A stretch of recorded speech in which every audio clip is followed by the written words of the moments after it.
कतारमधील Doha येथे अडकलेले सुमारे 1000 भारतीय मायदेशी सुखरूप परतले। कतारची राजधानी येथे दोहा येथे ट्रान्झिट यासाठीच म्हणजेच अल्प मुदतीच्या भेटीसाठी आलेले आणि काही कारणांमुळे अडकून पडलेले सुमारे 1000 भारतीय नागरिक गेल्या 3 दिवसात सुखरूपपणे मायदेशी परतले आहेत। कतारमधील भारतीय दूतावासाने दिलेल्या माहितीनुसार कतार एअरवेजच्या विशेष विमानांच्या माध्यमातूनही ही परतफेड शक्य झाली आहे।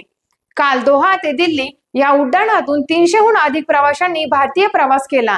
विमानतळावर दीर्घ प्रतीक्षेनंतर प्रवासाची संधी मिळाल्याने अनेक प्रवाशांनी समाधान व्यक्त केले आहे। दरम्यान उर्वरित प्रवाशांच्या सोयीसाठी कतार एअरवेज आज दिल्ली, मुंबई आणि कोची या शहरांसाठी 3 विशेष उड्डाणे चालवणार आहेत। अडकलेल्या प्रवाशांनी या उड्डाणांचा लाभ घ्यावा अशी प्रवासाबाबत विमान कंपन्यांशी संपर्कात राहावे असे आवाहन भारतीय दूतावासाने केले आहे। याशिवाय सौदी अरेबियाच्या व्हिसा संदर्भातील प्रकरणांचाही दूतावास पाठपुरावा करत आहे।